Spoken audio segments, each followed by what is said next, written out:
ਕੱਲ ਨਾ ਪੋਲੀਓ ਦੇ ਕਤਰੇ ਪਿਲਾਉਣ ਗਿਆ, ਉਹਨਾਂ ਨੇ ਕਿਹਾ ਸਾਡੀ ਫੈਮਿਲੀ ਨਾ ਕਰਾਚੀ ਗਈ ਹੋਈ ਤੇ 30-40 ਹਜ਼ਾਰ ਰੁਪਇਆ ਕਿਰਾਇਆ ਲੈ ਕੇ ਉੱਥੇ ਕਤਰੇ ਪਿਲਾਉਣ ਜਾਣ ਦੇ। ਡਿਊਟੀ ਪੂਰੀ ਮਹੀਨਾ ਰਹਿ ਕੇ ਆਇਆ ਉੱਥੇ ਨਾਲ। ਇਹ ਵੀ ਸੱਚ ਸੁੱਕੇ ਦਰਿਆ ਤੇ ਬਹਿ ਕੇ ਨਾ ਕਤਰੇ ਟੁੱਟਣ ਦਿਆ ਦਰਿਆ 'ਚ। ਮੈਂ ਕਿਹਾ ਆ ਕੀ ਕਹਿੰਦਾ ਕਤਰੇ ਕਤਰੇ ਨਾਲ ਦਰਿਆ ਭਰਦਾ। ਬਾਸ ਨੇ ਸਤਾਤੀ ਪੋਲੀਓ ਦੇ ਕਤਰੇ ਪਿਆ, ਇਹਦੇ ਕੋਲ ਮਾਰਕਲ ਮੁੱਕਾ ਸੀ, ਨਿਆਣੇ ਦਾ ਅੰਗੂਠਾ ਤੱਕ। ਬਾਸ ਇੱਕ ਬੱਚੇ ਨੂੰ ਕਤਰੇ ਪਿਆ ਕੇ ਤੇ ਨਾਲ ਉਹਨੂੰ ਮਾੜਾ ਮਾੜਾ ਅਚਾਰ ਵੀ ਚਟਾ ਬਾਅਦ ਜਰਾ ਮੂੰਹ ਟਰਿਆ ਕਰ। ਅੱਛਾ ਜਦੋਂ ਬੋਤਲ ਦੂਜੀ ਲੈ ਗਿਆ ਕਤਰਿਆਂ ਦੀ ਜਗ੍ਹਾ ਭੁੱਲ ਕੇ, ਬੱਚਾ ਰੋ ਰਿਹਾ ਵੈਂ ਵੈਂ ਨੇ ਕਤਰੇ ਪਕੜਿਆ।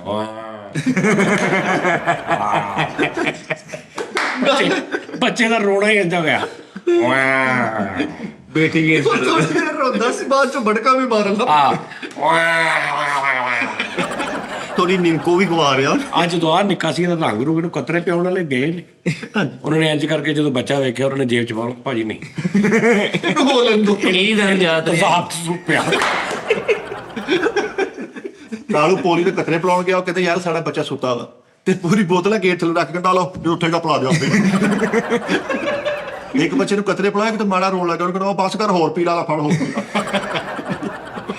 ਬਾਸ ਇੰਨੀ ਦੇਰ ਸਤਾਜੀ ਹਸਪਤਾਲ ਚ ਦਾਖਲ ਰਿਹਾ, ਇਹਨੂੰ ਸਾਰੇ ਬਟਨਾਂ ਦਾ ਪਤਾ ਸੀ ਵੀ ਪੱਖੇ ਦਾ ਕਿਹੜਾ, ਮੋਟਰ ਦਾ ਕਿਹੜਾ ਹੈ। ਇੰਨੀ ਦੇਰ ਹਸਪਤਾਲ ਚ ਦਾਖਲ ਰਿਹਾ, ਪੂਰੇ ਹਸਪਤਾਲ ਦੇ ਬਟਨਾਂ ਦਾ ਪਤਾ ਸੀ ਵੀ ਇਸ ਕਮਰੇ ਦੇ ਪੱਖੇ ਦਾ ਕਿਹੜਾ, ਇਸ ਕਮਰੇ ਦੇ ਬੱਤੀ ਦਾ ਕਿਹੜਾ।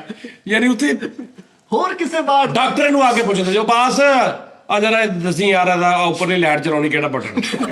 ਆ ਕਾਲੂ ਇੰਨੀ ਦੇਰ ਹਸਪਤਾਲ ਰਿਹਾ ਤੇ ਡਾਕਟਰ ਸਾਰਿਆਂ ਨੂੰ ਇਕੱਠਿਆਂ ਕਰਕੇ ਕਹਿਣਾ ਮੈਂ ਪਲੇਠੀ ਦਾ ਮਰੀਜ਼ ਆ।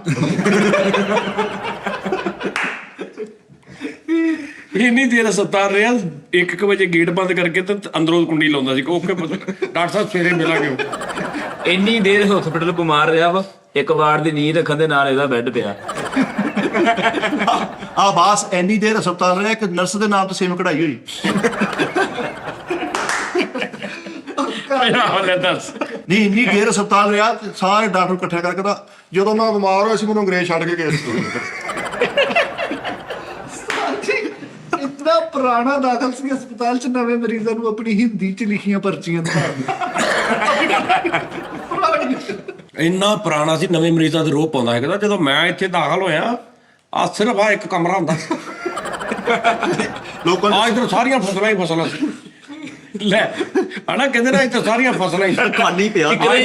ਅੱਜ ਇੱਥੇ ਡਾਕਟਰ ਨਹੀਂ ਵੱਡਾ ਪੈਂਦਾ, ਇੱਥੇ ਖਾਲਾ ਸੀ।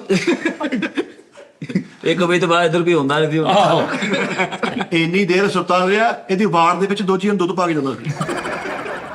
ਹਸਪਤਾਲ ਵਾਲਿਆਂ ਨੇ ਜਦੋਂ ਕੋਈ ਮਸ਼ੀਨਰੀ ਖਰੀਦਣੀ ਹੁੰਦੀ ਸੀ ਨਾ, ਤੇ ਕੰਪਨੀਆਂ ਵਾਲੇ ਕਹਿੰਦੇ ਸੀ ਭਾਈ ਉਹ ਕਹਿ ਦੇਗਾ ਤੇ ਦੇ ਦਾਂਗੇ, ਉਹ ਮਰੀਜ਼ ਕਹਿ ਦੇਗਾ। ਇਹਨਾਂ ਤਮਾਰ ਬਣਾਇਆ। ਆ ਬਾਸ ਇੰਨੀ ਦੇਰ ਹਸਪਤਾਲ ਰਿਹਾ, ਜਦੋਂ ਨਰਸਾਂ ਨੂੰ ਸਾਰੇ ਛੁੱਟੀ ਕਰ ਦਿੰਦੇ ਨੇ, ਕਹਿੰਦੇ ਕੋਈ ਨਹੀਂ ਪਿੱਛੇ ਬਾਸ ਹੈ ਹੀ ਹੈ। ਇੰਨੀ ਦੇਰ ਹਸਪੀਟਲ ਰਿਹਾ, ਦਾਨਸ਼ ਆਪਣੀ ਕੇਬਲ ਲਵਾਈ ਉੱਥੇ ਹਸਪੀਟਲ 'ਚ। ਉਹਦਾ ਬਿੱਲ ਵੀ ਆਪ ਦੇ ਰਹੇ। ਇੰਨੀ ਦੇਰ ਹਸਪਤਾਲ ਰਿਹਾ ਬਾਸ, ਡਾਕਟਰ ਨਰਸਾਂ ਛੁੱਟੀ ਵੀ ਕਰ ਦਿੰਦੇ ਨੇ, ਉੱਠ ਕੇ ਆਪਣੀ ਖੁਰਾਕ ਆਪ ਬਣਾ ਲਿਆਉਂਦੇ।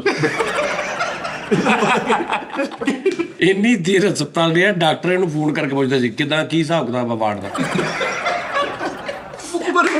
ਆਹੋ ਆਵਾਂਗੇ ਨਾ, ਕਿੰਨੇ ਕੁ ਮਰੀਜ਼ ਆਏ, ਉਹ ਸਾਰਾ ਇਹ ਦੱਸ। ਨਹੀਂ ਬਾਸ ਵੀ ਇੰਨੀ ਦੇਰ ਹਸਪਤਾਲ ਰਿਹਾ ਵਾ ਤੇ ਲੋਕਾਂ ਤੋਂ ਸੁਣਿਆ ਮੈਂ ਖਾਲੀ ਪਲਾਟ 'ਚ ਪਿਆ ਸੀ, ਆਲੇ ਦੁਆਲੇ ਹਸਪਤਾਲ ਬਣਾ ਕੇ।